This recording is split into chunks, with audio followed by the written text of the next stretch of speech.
Oi, todo mundo, bem-vindos ao podcast. Hoje nós temos o CACD em resumo. Olá, Bom dia a todos. bom dia. Muito obrigada por ter aceito o convite. Não, tranquilo, prazer é meu.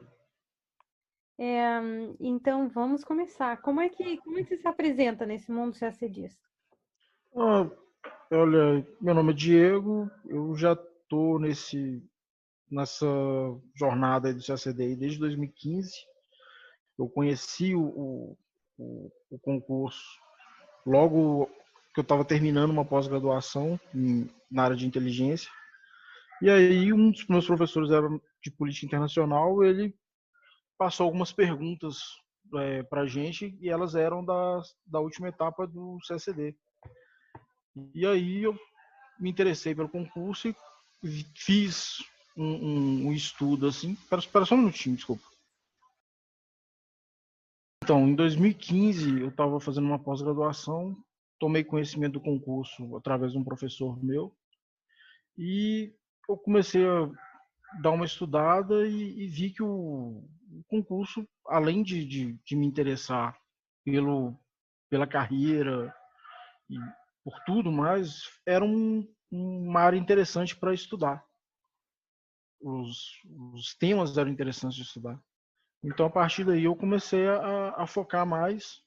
Fiz já a prova em 2016 e em 2016 mesmo, como eu sou cotista, eu tive a oportunidade de ir para a segunda etapa. Na segunda etapa, obviamente, eu cheguei com uma bagagem muito reduzida, né, na época. Eu tinha acabado de começar a estudar. Eu tinha lido, acho que, 2 livros do Hobsbawm, um outro livro do Hélio Gaspar, e era isso que eu tinha.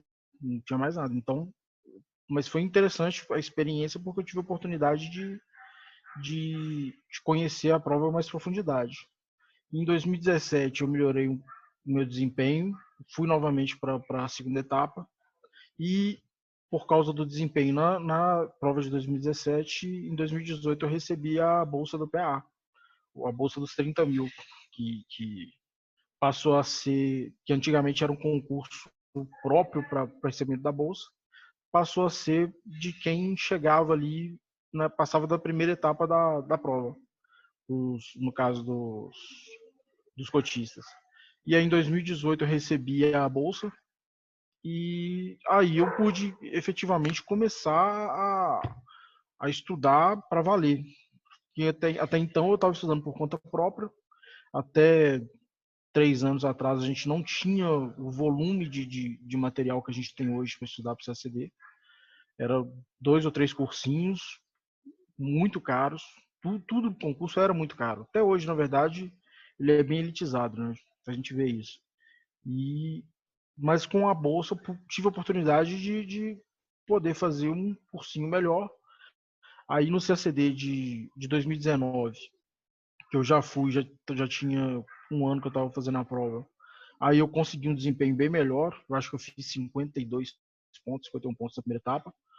Mas eu ainda estou correndo atrás de alguns atrasos, né? Porque meu conhecimento de línguas mesmo ele tem que ser muito aprofundado ainda. Eu estou muito no início ainda. É algo que eu fui muito relapso. Então é isso que eu estou tendo que melhorar agora. E como é que você soube que a carreira diplomática era a certa para você? Eu sempre tive muito interesse nessa área de relações internacionais. Eu fiz uma pós nessa área antes, depois eu fiz outra também na área de inteligência, mas também voltada para essa área de relações internacionais. Mas então, quando eu vi o programa do concurso, das provas, e depois eu fui ter conhecimento da carreira, eu achei que aquilo ali era perfeito para mim. Apesar de ter tido uma prévia naquele momento de como que isso ia tomar meu tempo mesmo, né? A dedicação é quase que exclusiva quando a gente tem algum tempo livre para estudar para o CACD. Eu acho que para mim aquilo ali foi o momento que eu vi que eu queria isso aí. Eu queria ser diplomata. E como é que foi o início dos estudos? Como é que você se preparou justamente para passar da pós para Olha, o estudo inicial mesmo, eu tinha o blog de uma candidata na época, que eu esqueci o nome dela, mas ela tinha uma relação de uma bibliografia recomendada. Naquele momento, cursinho para mim não era realidade. O Clio, por exemplo, estava na faixa de 16, 17 mil, o curso 360. O Sapiência também ficava lá pela faixa dos 10 mil, 12 mil reais. Então, os cursos preparatórios eram muito caros, os professores especializados eram muito caros. Então, eu tive que começar com um livro. Aí eu comprava 2 livros por mês, 3 livros por mês, e ia lendo. Fui criando uma biblioteca, fui pegando a bibliografia indicada por ela, iniciando com Hobsbawm, Boris Fausto. Eu tentei pegar pelo menos o Mankiw, eu tentei pegar pelo menos um livro de introdução de cada matéria, pelo menos para ir me acostumando com, a, com as nomenclaturas, com as terminologias de cada matéria, né? Então, isso aí foi o meu começo. Só puramente bibliografia, sem aula. Eu não tinha noção de redação, não tinha noção as línguas, o inglês eu já era fluente então, mas eu comecei a fazer francês e espanhol também por minha conta. É uma característica desse concurso é que a gente tem que ter um nível de autodidatismo muito grande, né? A gente tem que correr atrás de muita coisa por nossa conta, sem a ajuda do professor. Então, eu comecei assim. A primeira coisa que eu li foi Hobsbawm, Boris Falso, e foi interessante que eu li aquilo ali, tomei uma confiança enorme e já achei que estava pronto para fazer a prova. Ledo engano, né? Hoje, depois de quase 5 anos já, eu vejo que a coisa. Eu comecei muito, muito inocente ali. E você gostou dos livros? Para alguém que não leu eles, como é que seria descrever eles? Eles realmente valem a pena? A questão do vocabulário, tem um conteúdo muito parecido com as provas que você já fez? Olha, eu tive que sair muito da minha zona de conforto. Eu sou graduado em Direito, então para estudar História, estudar Economia, estudar Geografia, Política Internacional, tudo bem, porque já é da minha área de Direito Internacional que eu gosto. Mas essas outras matérias, elas para mim foram sair completamente da minha zona de conforto. Então, se eu fosse recomeçar meu estudo hoje, eu acho que eu buscaria uma bibliografia mais esquematizada, assim, para eu ter uma intimidade com o com o que está acontecendo, com o que estava acontecendo no caso, por exemplo, o Boris Fausto ele começa a falar de um determinado tema, ele parte do pressuposto que a gente já teve um contato com aquilo ali.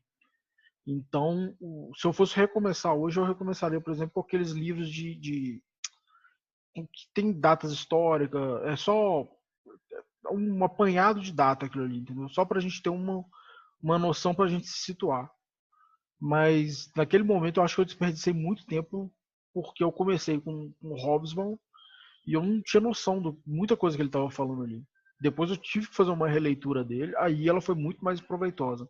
Quando, por exemplo, eu li, depois de já mais de um ano já, eu li o Diplomacia do Kissinger, o aproveitamento foi de outro nível, porque eu já tinha tido um contato inicial com o que ele estava falando.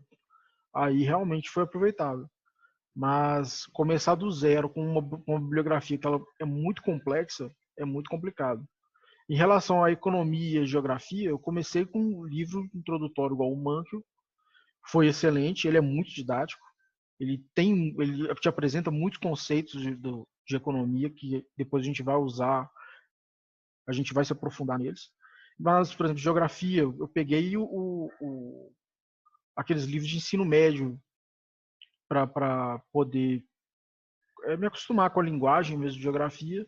E só muito depois que eu fui pegar uns livros específicos mesmo, do Milton Santos, que apesar de ser excelente, a partir do momento que a gente começa a entender ele, porque ele é muito complexo na hora de falar, a partir do momento que a gente começa a entender a linguagem do Milton Santos, a gente tem capacidade de transcrever aquilo aí para a prova. E isso é muito importante. Porque é uma coisa que eu fico me perguntando também. Dão tanto livro, e se os livros são todos no modo De Volta para o Futuro? que você já tem que ter lido, ou você já tem que saber o que você vai procurar, fica meio louco, né? É bem interessante esse link que a gente vai fazendo de uma coisa com a outra. Enquanto a gente está lendo um livro por exemplo, você lê Boris Falso, igual eu comecei do zero, eu não tinha noção do que ele estava falando. Mas depois eu peguei o Maldita Guerra, sobre a Guerra do Paraguai, e aí por causa do que eu já tinha lido ali no Boris Falso, eu tive uma facilidade maior para entender aquilo ali. Mas eu sempre fico me perguntando o que teria acontecido se eu tivesse começado pelo Maldita Guerra em vez de ter passado pelo Boris Fausto antes. O que teria acontecido se eu tivesse começado ali pelo Teatro das Sombras ali, por exemplo, José Murilo de Carvalho, e em vez de ter começado com Boris Fausto. Então, eu acho que essa primeira leitura de apresentação, ela faz muita diferença lá na frente. Exato. E eu também, que eu acho curioso, é que realmente cada professor, cada curso, cada aluno recomenda um livro diferente. Nisso não tem nem nada, né, pra gente.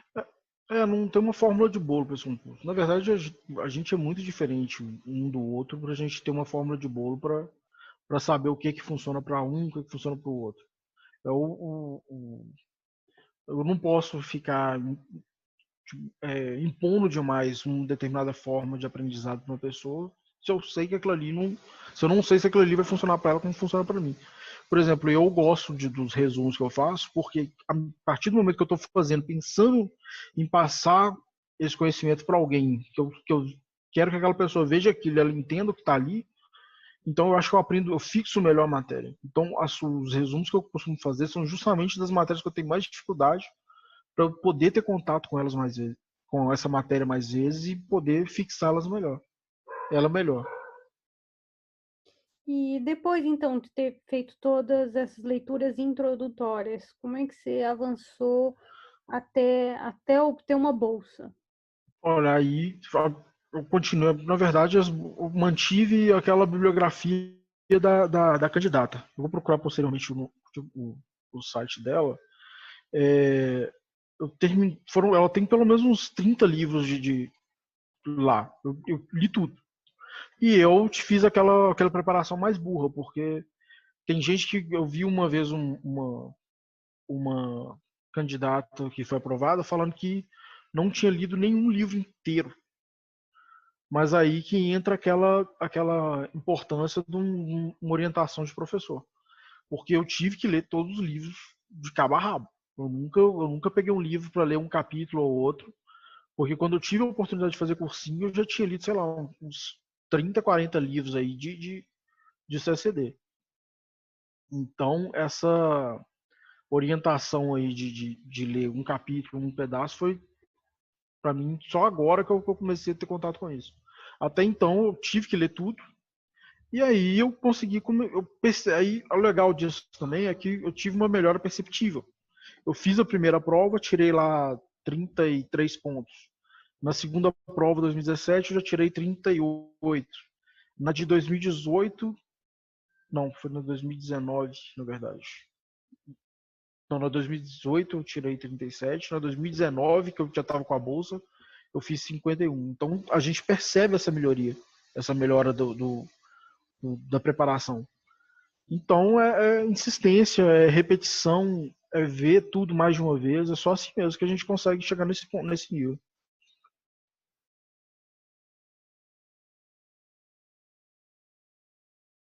E você também começou a entrar em cursinhos? Você já tinha começado a ter mais acesso a professores? Como é que você fez para ter a bolsa? A bolsa foi por minha conta. Até então eu não tive oportunidade de fazer cursinho, não. Eu só tive o cursinho mesmo. Eu comecei a fazer em 2018. Aí eu já tinha conseguido a bolsa. A bolsa chegou para mim em agosto de 2018. Eu estava fazendo naquela época. Ela chegou faltando 3 dias para a prova de segunda etapa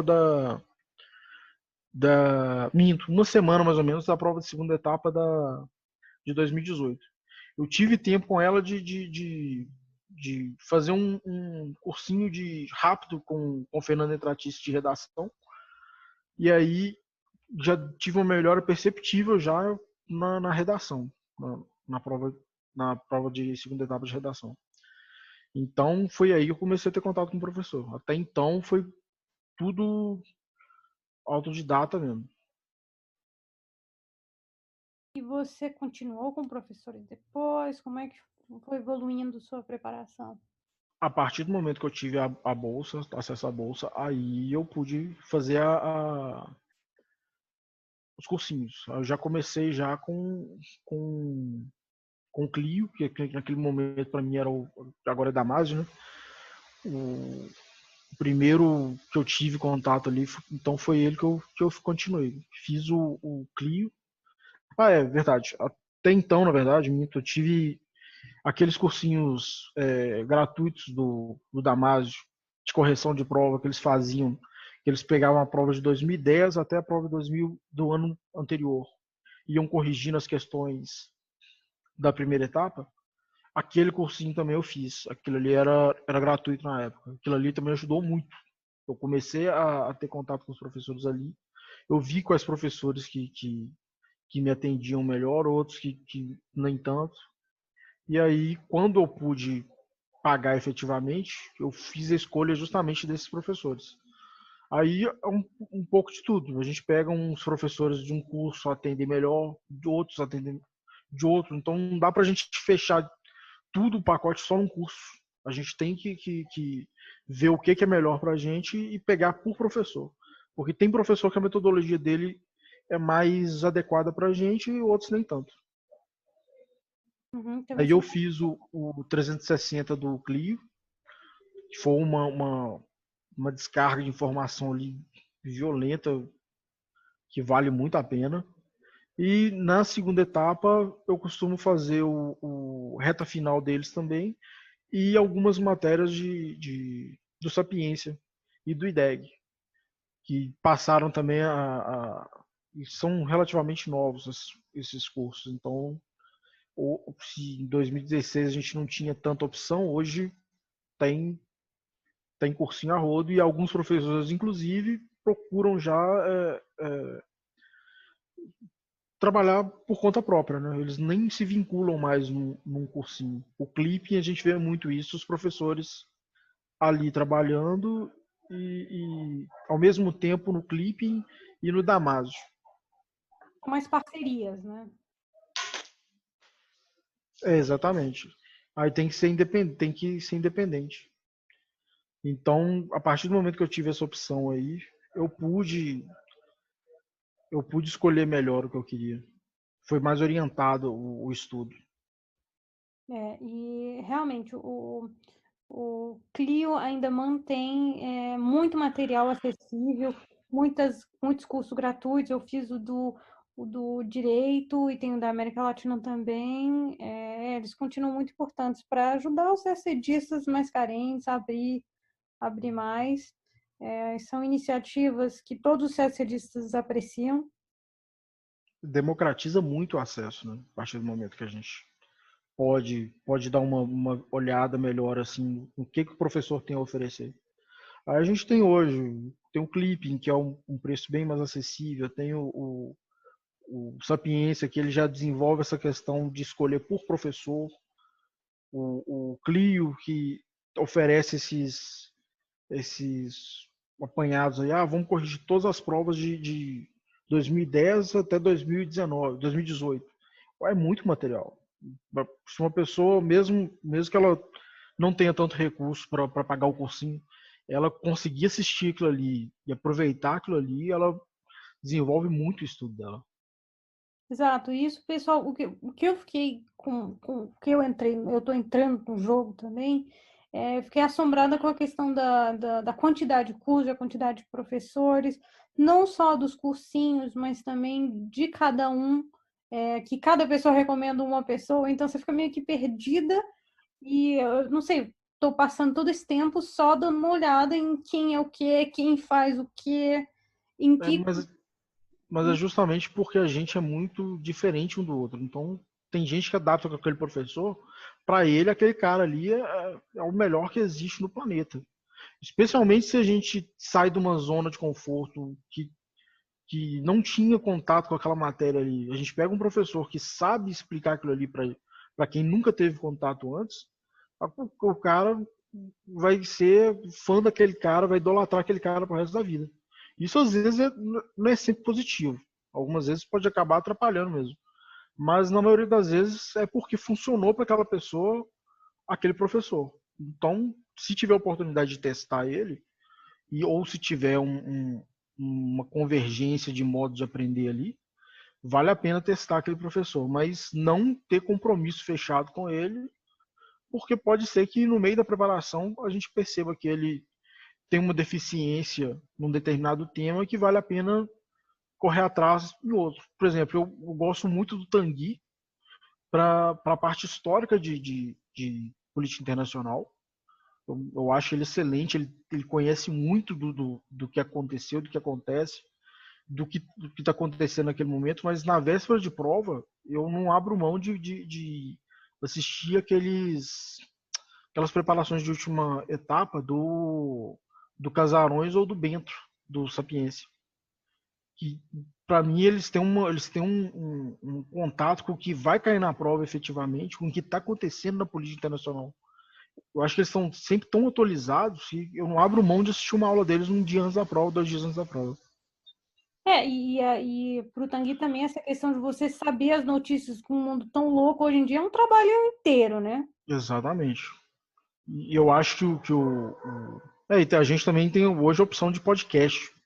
Tem o quê? Tem o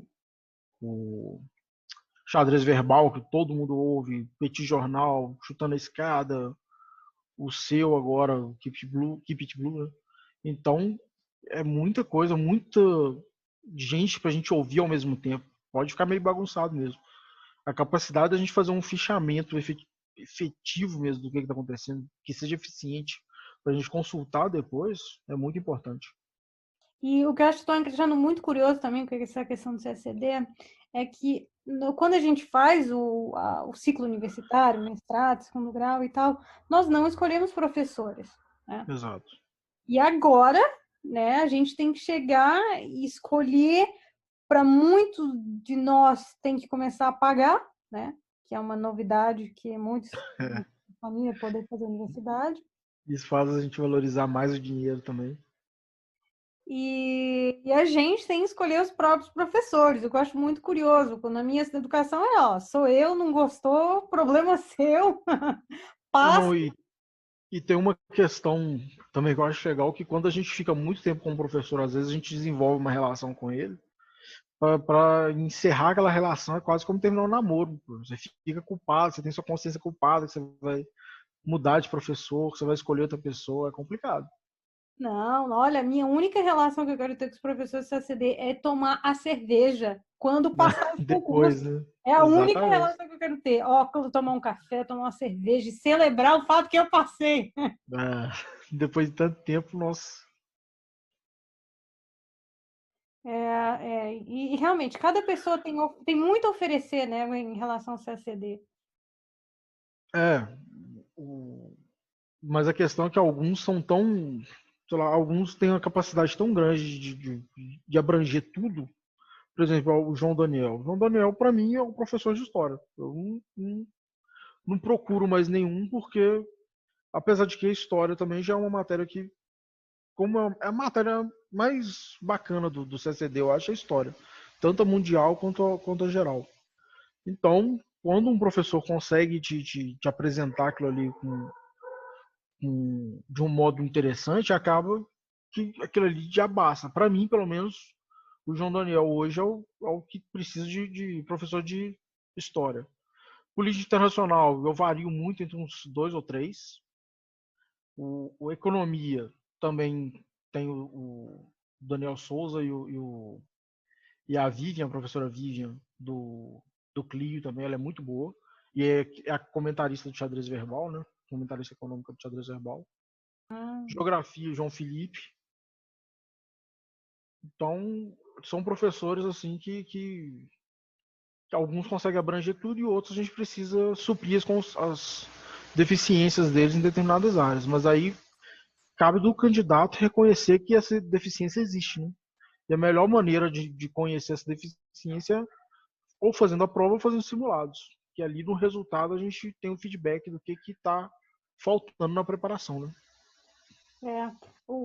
Eu estou começando agora, então, como ainda estou fazendo engenharia, eu só fiz os EG+, na plataforma, que eu estou achando muito boa, que abrange tudo de história, sempre tem novidade. Eu estou gostando muito, são aulas bem, bem completas. Bem completas. As do João Daniel eu sigo o podcast deles também. E o negócio é que você tem que se familiarizando, né? E não sei, a minha diferença, eu acho, com você principal é a questão, eu acho, do ingrediente do TDAH. Que o TDAH é o problema que você cansa rápido. Então, eu Isso. assisti 3 anos, ou 3 a 6 anos com o mesmo professor, eu não sei. Você precisa ouvir a mesma coisa com um molho diferente. Isso. Senão perde a questão da novidade. É só Então, para ter uma forma diferente de apresentar aquilo ali, né? Pra tornar interessante de novo, ter uma abordagem que você não tinha visto antes. porque tem isso do CACD, né? Entre 2 a 10 anos o estudo. É, eu conheço gente, na entrevista que eles fazem lá do PA, da Bolsa, eu conheci um rapaz lá que ele tava tentando, foi 2018 que eu fiz uma entrevista lá no Rio Branco. Tinha um rapaz lá que ele tava tentando desde 2007. Aí, nesse período, de 2007 para cá, ele terminou o mestrado, estava fazendo doutorado, virou professor da USP e estava continuando tentando o CACD. Então, isso é persistência e a gente vê um monte de gente que está nessa situação aí. Fica vários anos até passar. Mas sabe que quer aquilo ali e vai continuar insistindo. Ai, meu Deus, que medo. Competir contra o professor da USP. Aí é que eu não quero mesmo. Não, e ele era o professor de letras, no caso. Então, a segunda etapa dele, ele mandava super bem. Mas ele tinha uma dificuldade nas outras matérias que assim, a gente pode ser muito bom em algumas, a gente tem tranquilidade em algumas coisas, e em outras a gente tem que equilibrar. Não adianta a gente ser bom em uma coisa ou duas e ser horrível nas outras. A gente tem que ter uma média ali, né? Então é melhor a gente ser mediano em tudo do que excelente em uma ou duas coisas e péssimo nas outras. O jogo tá nisso, né? Bom, É. uma loucura. E você conseguiu passar a bolsa, então? Você já começou a ter acesso a ter mais cursos? Já começou a criar mais familiaridade com a prova? E como é que foi sentar lá no meio de todo mundo? Fazer a prova? Exato. Olha, eu sou concursado, eu sou policial militar. Já tem 12 anos que eu sou policial militar aqui em Minas. Então, é uma outra, para quem já é concursado, é uma outra tranquilidade fazer essa prova. A gente vê quem está ali tentando aquilo ali e precisa daquilo ali. Então, quem é concursado tem uma outra tranquilidade para fazer, porque sabe que vai ter outra oportunidade de fazer. Mas tem muita gente que apostou muita coisa na prova, então a gente sente o nervosismo desse pessoal na primeira etapa. A primeira etapa são 293 questões ali de certo e errado, né? Que são divididas e tudo mais, mas é muita coisa. É absurdo a quantidade. 193 ou 193? 193, né? E você achou muito rápido? Você acha que tem muita distração? Como é que você sentiu? 293, isso mesmo. 292 questões. Aí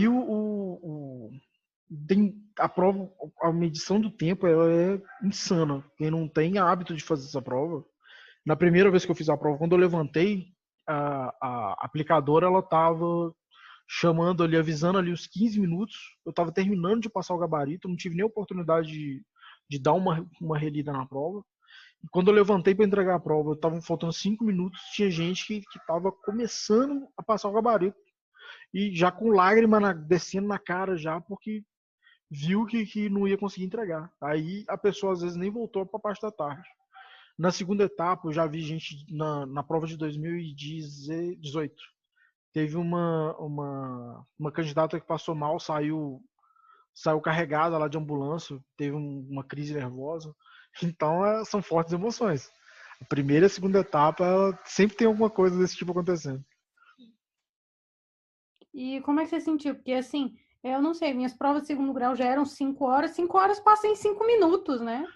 Passa. Especialmente para quem tá estudado, tá preparado para aquilo ali, tem um mau cuidado para fazer as questões. Ela é muito, o tempo passa muito rápido.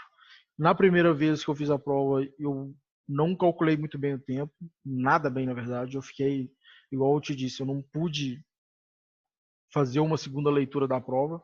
Eu marquei o gabarito, entreguei, seja o que Deus quiser. Mas já na segunda etapa, na segunda prova, eu já tive essa oportunidade de fazer ter um cuidado maior. Aí eu calculei melhor o tempo, vi que, que tem algumas coisas que dá pra gente passar mais rápido, outras dá pra ficar mais tempo, mas eu entreguei com uma tranquilidade bem maior. Mas é necessário fazer aquele treinamento em casa. Tem que simular uma prova dessa em ambiente real mesmo, o mais real possível, né? Real mesmo não tem jeito.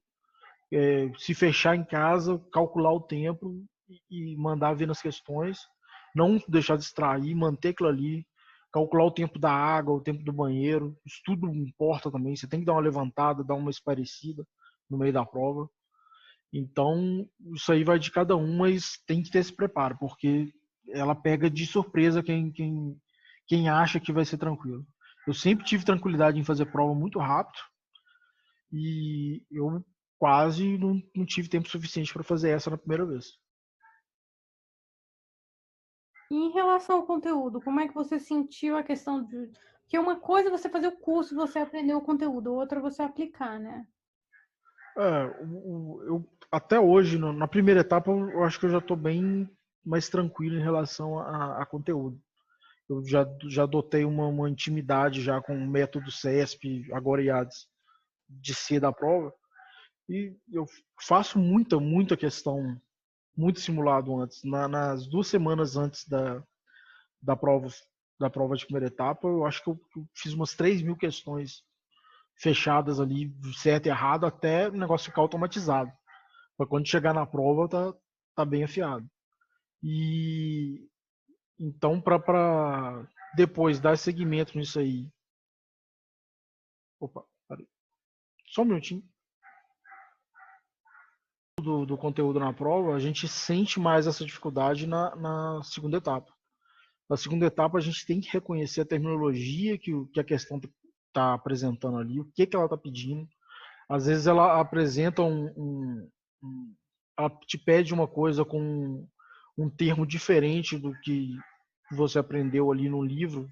Se no livro eles chamam aquilo ali sei lá, eles vão chamar a noite ali do, do AI-5 ali, acho que foi 12 foi uma sexta-feira, 12 de dezembro, né? 12 de dezembro. Tem gente que se refere, eu já via, como missa negra a, a, ao, a reunião que decidiu criar o AI-5. E tem gente que fala simplesmente AI-5. Aí quando faz uma referência ali, missa negra, você leu isso ontem, você leu no Gaspar, no El Gaspar às vezes. Você tem que reconhecer essa diferença de terminologia e ela é muito evidente, eu acho, em geografia e economia. São as piores nesse sentido. Porque esse ano ainda, eu fiquei muito perdido na prova de economia com o que eles pediram ali. Era conteúdo que eu sabia, depois eu vi que eu sabia, mas a forma como foi pedida, eu não tive capacidade de reconhecer o que estava sendo pedido. Esse ano eu estou pegando muito pesado nessas duas matérias, justamente para não passar por isso de novo. Meu Deus. E você sentiu uma diferença que CESP e IADES? Olha, só em organização mesmo. Eu achei CESP sempre mais organizada, mas aí talvez seja também já preconceito meu, porque eu já estou acostumado com o CESP, seja por causa disso, mas eu achei essa bagunça que teve na segunda etapa da IADES aí, de identificar as provas, de depois fazer uma correção, entre aspas, independente aí para continuar a prova, sem ter alterado nada no fim das contas. Sei lá, eu não achei muito transparente da parte deles. Eu estava mais acostumado com a organização e a segurança que o CESP oferecia. Então eu acho que isso aí eu senti diferença. Em questão do conteúdo da prova, é uma prova que ela é muito particular, porque quem elabora ela mesmo é o CESP, não é o CESP, não, é o Rio Branco, o Instituto Rio Branco.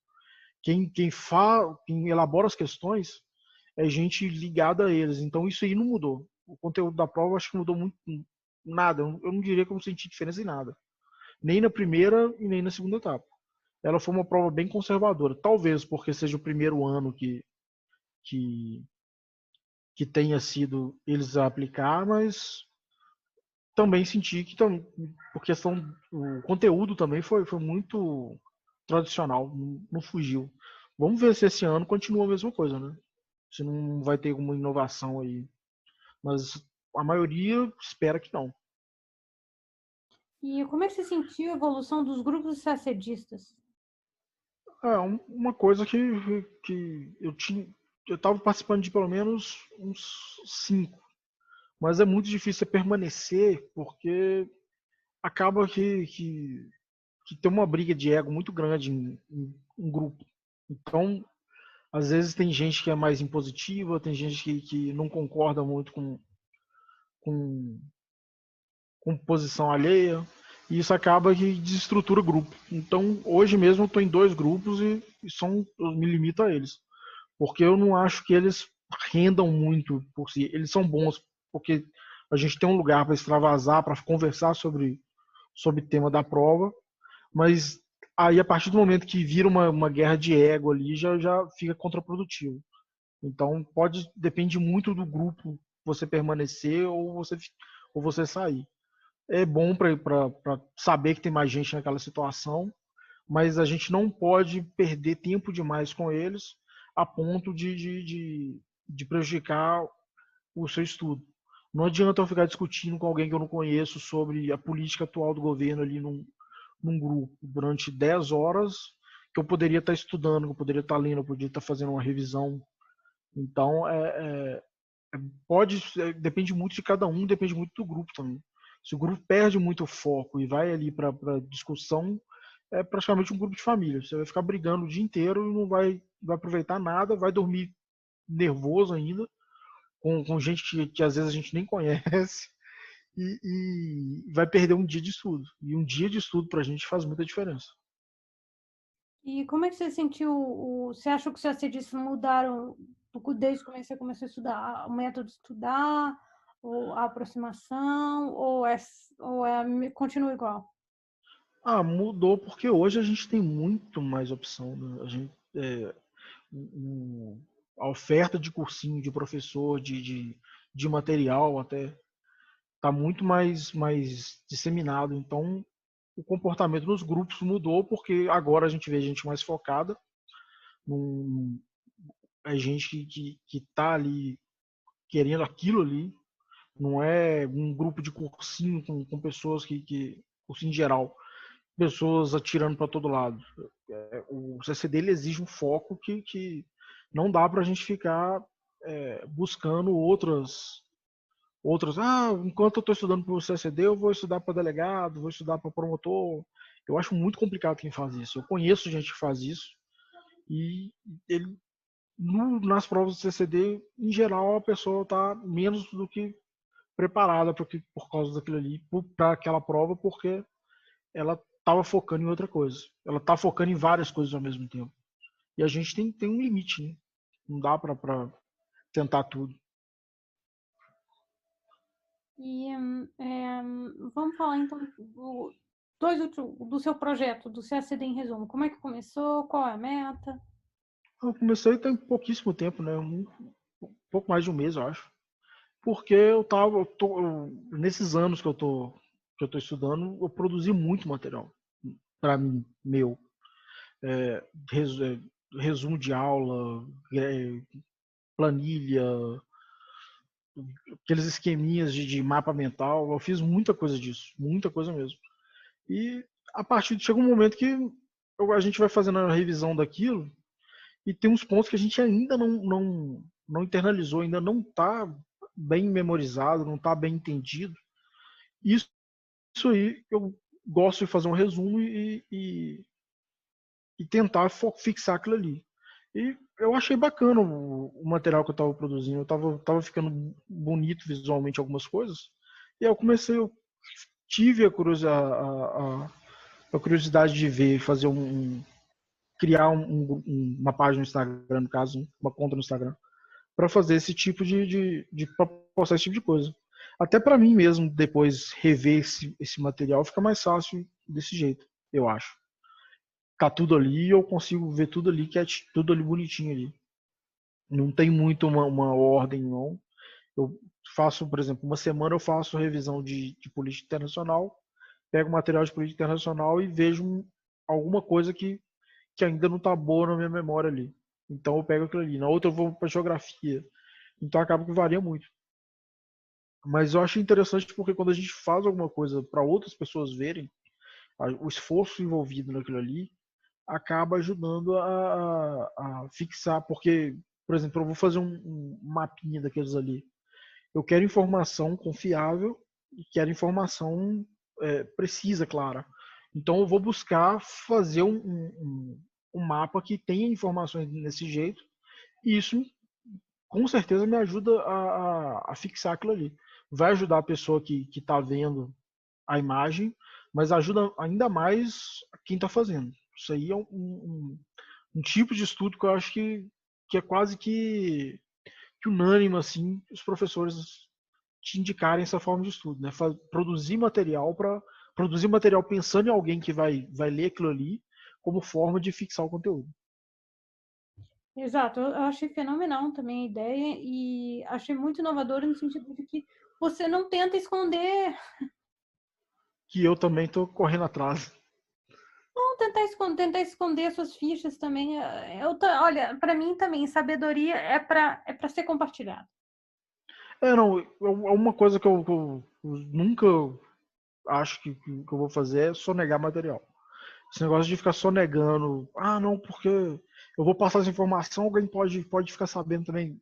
É muito complicado, porque se a pessoa está se dedicando tanto quanto eu, ela vai um material que você disponibiliza, um, ou um resumo que você faz, uma coisa que você ajuda assim, isso dificilmente vai ser ali a bala de prata para aquela pessoa se tornar o diplomata ali. Para ela conseguir chegar nesse ponto de entender se ele também aproveitar aquilo ali adequadamente, ela vai estar no mesmo nível de esforço que você. Então, não vai fazer diferença você não ajudar ela, não faz sentido.